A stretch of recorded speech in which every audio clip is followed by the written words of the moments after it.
welcome back. We have Stephanie Patterson, who is, and I may get your title wrong, so coordinator of the Salem Art Fair. Events director. Events director of the Salem Art Association. The Salem Art Association, right. And your main job right now is obviously coordinating the art fair. Yes, it is. Very busy right now. Yeah. How long have you been with the Salem Art Association? About a year and a half. And this will be your second art fair. Mm-hmm. Looking very much forward to it. I think it's one of my favorite events in Salem, actually. So I look forward to it every actually, year. With everything that goes on in Salem, there are several events that we look forward to, and art fair is absolutely probably one of my top weekends. And I'll spend all week. I'll be there all weekend as well. Yeah. Right. But it's just the atmosphere and the people watching and the music and the art and the food and Seeing people, Yeah. catching up Well, with it people all has day. something for everybody, I think. does. I Yeah. mean, it's definitely focused on the visual artists, but then we have the performing arts as well. We have wonderful food vendors. We have, so much. And it's almost like a July reunion of Salem. That Oh. people come back to the art Yeah. fair. I know many people that when I started with CET that were CET parents, but they also were art fair volunteers. I will still run into them at the art fair. They'll be cooking breakfast for the artists. They will. There'll be Jim Green was running the recycling last year. The Freemans cook breakfast. I don't know if they're still doing that, but I always end up seeing people. I only see them once a year, and it's always at the art fair. Well, that's a nice way to put it, like a reunion, because Yeah. you're right. We've had volunteers who have been there for 25, 30 years that have been coming back every summer. So there's kind of staples of the art fair that we all look forward to. Obviously, the visual art, the T-shirt that has that been released yet? The T-shirt has not been released. It will be available on Friday, July 8th. Okay. So we look forward to that, and then obviously the main stage music on Friday and Saturday night is always a highlight. What are you looking forward to this year? Is there anything new? Is it going to be kind of the standard fair art fair, or is there anything up your guys' sleeve as far as? There isn't any, big changes. Why mess with things that are working so well? We have, in preparation from last year, it being so warm, we have a cooling tent this year, which will be nice so folks can come and kind of cool down if we get that hot streak again. We'll have water coolers and place there for them to rest. And everything's kind of moving along as it would normally. So The surprising thing about Salem is that we have these gems in the city that you say, I'm going to the art fair, and they said, well, what's the art fair? There are people that don't know about the art fair. So if you were, if we had no idea about the art fair, kind of give us an overview of what somebody who doesn't know anything about the art fair, what can they expect over those 3 days? they can expect just wonderful artists. I mean, we have 200 artists from all over the state who come in, a majority of them from Oregon and Washington. But the diversity in the art is just amazing. And then, of course, the live performances are going on from 10 o'clock in the morning until our headliner starts at 7:30. Wonderful food, like you said, getting together with the community. We have a ton of nonprofits that are in our cultural corridor that are giving information about their organizations. There's just so much going on. It's just all about the art and the people. Who are some of the headliners this year? Friday night we have the Fabulous Thunderbirds. You might remember them. They did Tough Enough and they're like a bluesy rock group. And then on Saturday night we have this really wonderful up-and-coming group called the Sextones. And they're from Reno, Nevada, and they're kind of a funky, fun group and kind of like Tower of Power, Stevie Wonder. So I'm really excited about both of them. I think they'll bring a lot of energy to the event. Awesome. What's your favorite part of the art fair? Having now coordinated another year, and I'm sure you went. Have you lived in Prior, Salem? yes, yeah. of Okay. course. So as a citizen, what do you look forward to? I actually look forward to the art, to the booths, and just to seeing what the artists have this every year, and it's different. And I like that every year it is different artists, along with the same artists. So there's always something new to look at. And again, like you, I look forward to just running into people. I'm always surprised that I run into somebody else that, I hadn't seen for a while, and it's just so much energy, and it's a great community event. Well, one of my favorite things as well is being able to see the Children's Educational Theater, which I know we're going to talk to them at some point, and just seeing the art fair shows that they have going on there. So that's always pretty exciting. I think one of the really cool things about the art fair is it's one of the few events that brings visual art, performance art, music, dance. I mean, there really is something that everyone can enjoy there at some point. And you have the children's parade on Friday morning. Where does that happen? I'm always in something at that point, so I've never actually seen the children's parade. But where does that happen, and how can people get involved in that? It starts at the corner of LaFell and High, and people start gathering at 9 a.m. And it's led by Buster the Clown, who has been leading that for 25 years. And we close off High Street, and they go straight down High Street and enter on Bush, and then they walk through the entire grounds on the path and end up in Kids Court. Great. And so it is a really wonderful event, and it's a good way to bring all the kids in. And there really is something for families in the family court and in the family stage, and booths for kids, and like you said, the cultural corridor where you can kind of find out about other nonprofits, but then the beer garden that's open, right? It's open to everyone as far as families can be in there. We have walk around, so beer gardens are open, and then this year, new in the beer gardens actually is we're bringing in a couple new vendors. We're going to have Gilgamesh, we're going to have Santiam Ale Works, and Santiam and Salem Ale Works. Sorry, confuse those two. I think a lot of people wonder, and there was a good article I think last year that Tom Rastrelli did about how you guys pick the artists.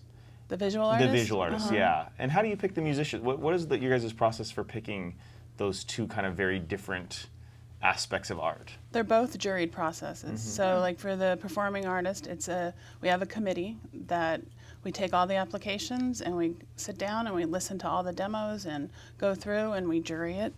And so that's how those are selected. And when is that that's got to be a long process? That happens like in March usually. Wow. So it's really ahead of the game so we can get everyone scheduled. And then for the visual artist, that also takes place in March. And that's a very big process of people applying online, doing the applications, and then it takes an entire day to do the jurying process, and that's a completely blind jurying process. Wow. And in the grand scheme of art fairs, Salem's, I think, pretty high on the list of fairs as far as, if you were to rank the fairs in the United States. Do you feel like you have to do a lot of outreach to get people to come to Salem, or are you guys flooded with, you're turning people away? As far as the artists coming in? We do a decent amount of getting the information out there so that we can keep, a variety of folks coming in, and we want to make sure that we get the best quality and the diversity that we want. So we do some, but not an outrageous amount of outreach. But you also always get plenty of people applying. Definitely, yeah. We get about 550 people who apply, and we have about 208 artists this year. It also is deceptive when you're in Busch Park how big it makes Busch Park feel. Because I'll go by the Derby track where the main stage is, and it looks enormous when it's down there, and then you go by it when there's nothing there, and you think, how did that fit there? It's really deceiving. The it park's makes a lot it look bigger than it feels. Yeah. This is what you're trying to say, It is. And I think the other piece that people feel about the art fair sometimes is, well, it's too expensive for me. Not the admission, but the art itself. The art is it might be seen as, you have to have a lot of discretionary income to afford art. So what would you say to the people that maybe are like, oh, there's going to be nothing there that I can afford? I would say that we have a variety of prices. The artists are allowed to also bring in some reproductions that are going to be a little bit lower on the cost point. So if you see a piece that you love and it's over your budget, you can always buy one of the reproductions. But we also have the cottage crafts area that has, probably the less expensive items, and I think there's a huge variety.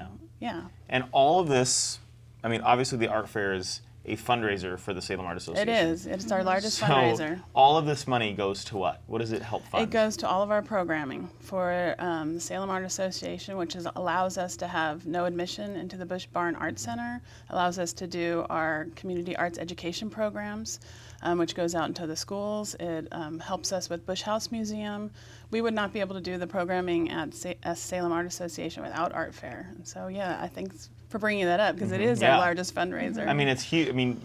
I can imagine your budget is really dependent on a successful event. It truly is, yeah. And I don't think people realize how much Salem Art Association is working with kids in schools, is providing adult education is providing opportunities for people to see art just on site, but I think also just in the community. We do like artist in residence programs. We've worked with a few hospitals bringing art into their facilities, and we do a lot of collaborations and try and stay within the community and bring art to as many different groups that we can. Yeah, that's really cool. Yeah. Well, tell everyone, if they want more information about the art fair or just Salem Art Association in general, where they should go for that information, and then just, if you can give a rundown of the dates and times of the art fair, that'd be great. It's July 15th, 16th, and 17th, and the times are on Friday and Saturday from 10 to 7. The artist booths are open, and then the headliner starts 7:30 and goes to about 9 o'clock. And then on Sunday, we're there from 10 to 5. Great. And you can find more information at salemart.org. And at what time does it become free on Sunday? Oh, free on Sunday is from 3 to 5. 3 to 5. Yes. And you can hit the bagpipe closing yes, ceremony. Yes, and that's thing, about right? 4:30. 4:30. And And that's where does a that lot start? of fun. That starts at Bush Barn Center. Bush Barn. And it walks all the way through. I've actually never caught that. I always hear it, but I've never caught it. Yeah. So maybe this is the year. Thank you for coming. Well, thank you so much for having me. Yeah. Good. Our pleasure. Okay, well, I am here with my guest, Heather Toller. Yeah. And we're I may look familiar to you. We're turning the tables on everyone, and we will have a couple episodes we're going to interview each other because we have interesting things going on in our lives as well.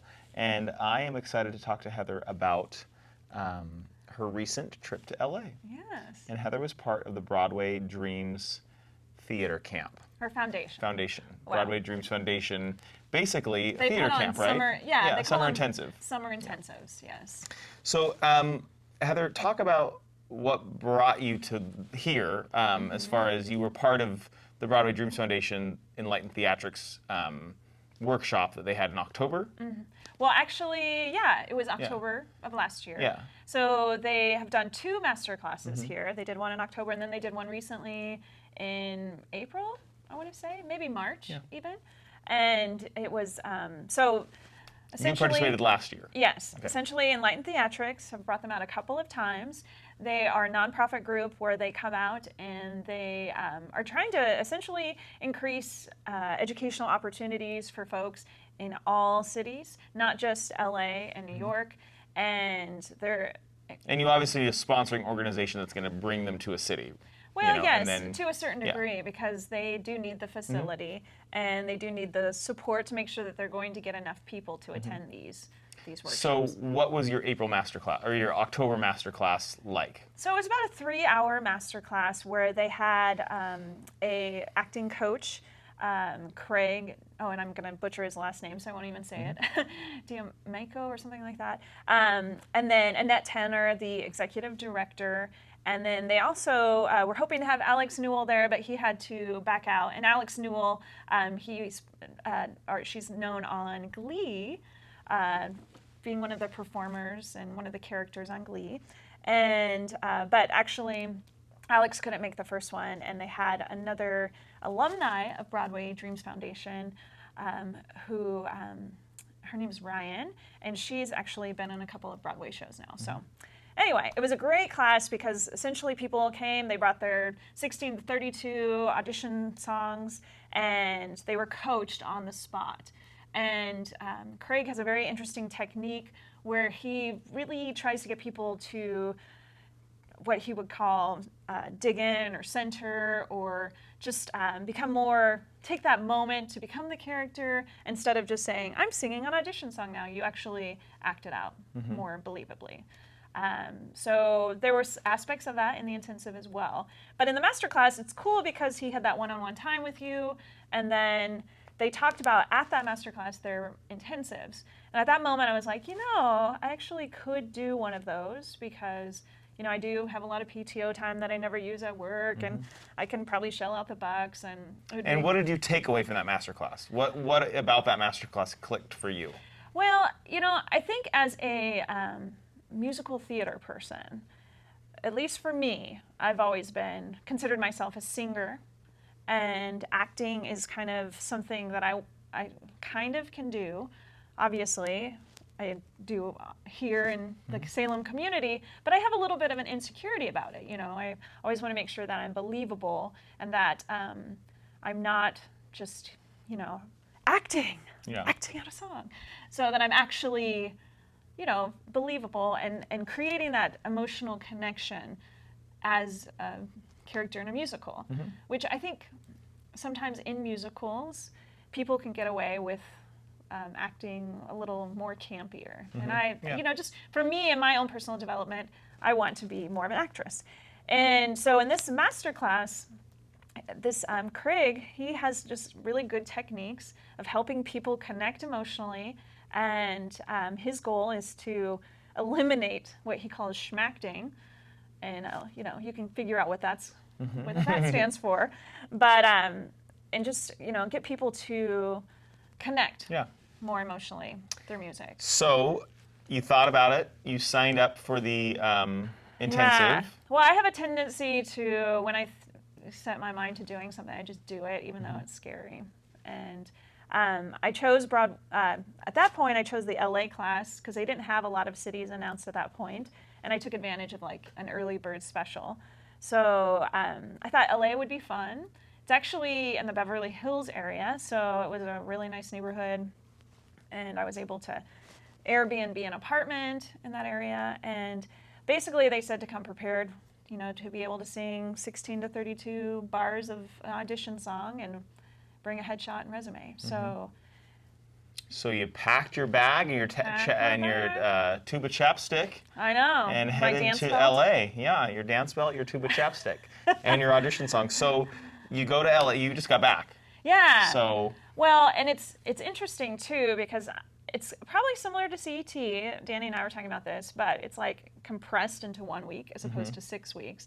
But you go there, you audition, and the end goal is to do this little show at the end. And when I say the little show, I mean it's, you know, about an hour and a half, and it's a bunch of different medleys from different musicals or some original works. But the idea is that you put together, you know, you put on a fully choreographed, off-book, fully memorized show at the end of the week, which... So take us through Sunday, you get there. Yeah, I got there at 3. We're going to go day by day. Sunday. Oh, goodness. You get there. I get there at 3, and that's when the auditions are supposed to start. They're going alphabetically. My last name's Toller.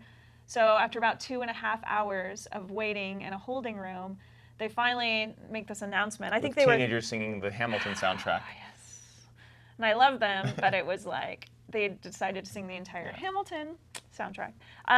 But yes, so it was just one of those experiences where your adrenaline. It was a cattle call. Yeah, your adrenaline's soaring, and they make this announcement. And how many people were involved in the intensive? Like, if you guessed, how many people were involved? I would say that there was like faculty of about 10 people, and then there was additional staff there as well. But I'm talking about participants in actual, how many people were auditioning with you? Yeah, there's about 80 people. Wow, okay. Yeah, so maybe a little more than that, but it was about 80. So 2.5 hours, you're waiting to sing. Yeah, and they say, sorry, we're not going to be able to hear you sing today. We'll hear you sing tomorrow. We need you to do the dance audition now.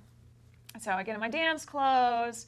I was really disappointed because I was looking pretty fine, I must admit. And what was the song in the dance audition? Well, they actually had us do 2 pieces. One was like a contemporary movement piece, and one was more of a Fosse style. And both were difficult, but at least I was able to learn that first and then practice it quite a bit. And how long did you have in the dance audition?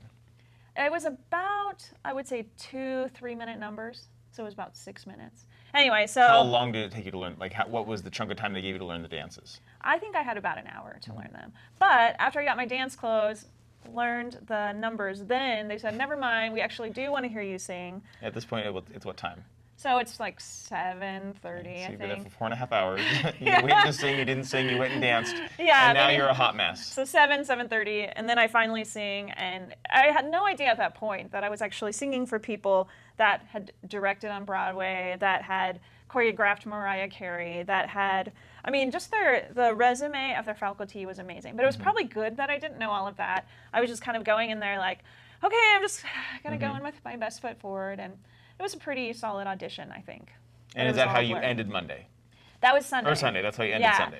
Well, and then I did the dance audition piece after learning the dance number. And then, around 8 o'clock I went home. And was the sense that you got from everybody like high intensity, cutthroat, they're all there to show their best? Yeah, and they actually spent a lot of time with people, which is why they were running so far behind. So they would sometimes hear people's audition numbers and then say, do you have anything pop? Do you have anything country? Do you have anything contemporary? So they were spending a lot of time with folks. So I was hearing a lot of that buzz in the holding room going, oh crap, I only have one song. Yeah. So that was kind of stressful. But then there were definitely people that had been there before. They knew what to expect. They were there to show their best. And there was also a lot of people that were college students, interns, trying to get a leg, make connections, so and really get an do you think the intent, like your intent was education? You didn't go there to be discovered. Correct. Do you think there are people there that are there to, like, this is going to be my big break, I'm going to get discovered while I'm here? Yes. Yeah. And there's also the opportunity, I actually missed it, to sing in front of a casting director.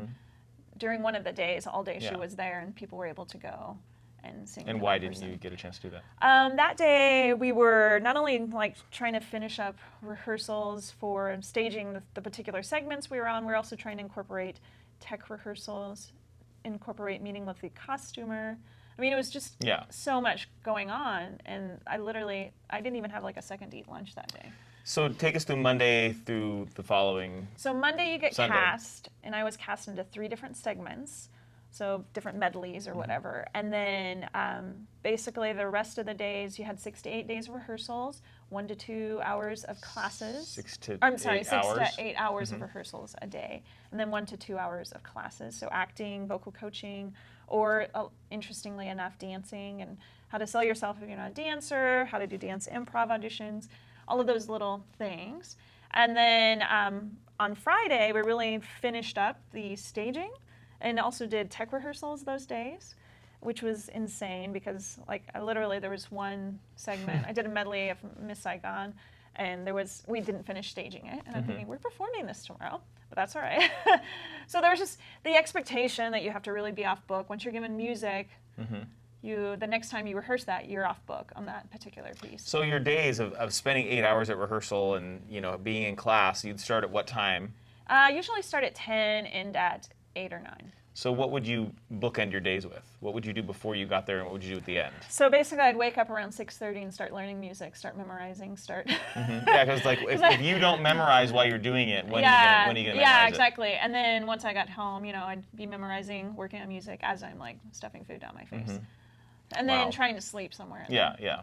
So, anyway, it was a lot of fun. It was, I think what I enjoyed about it was they basically ran the rehearsals. They were told to run rehearsals like a Broadway rehearsal. So it was extremely intense but focused, professional. There wasn't a lot of like chit-chatting or yakking it up. And did people get that right away? Like, they understand this is not community theater, and I'm not here to just hang out with my friends? Yeah, for the most part. Yeah, some of the younger ones had issues with it at other times, but they did a good job of kind of like weaving in, kind of giving, with the classes you can kind of relax a little bit more. Rehearsals were a little bit more intense.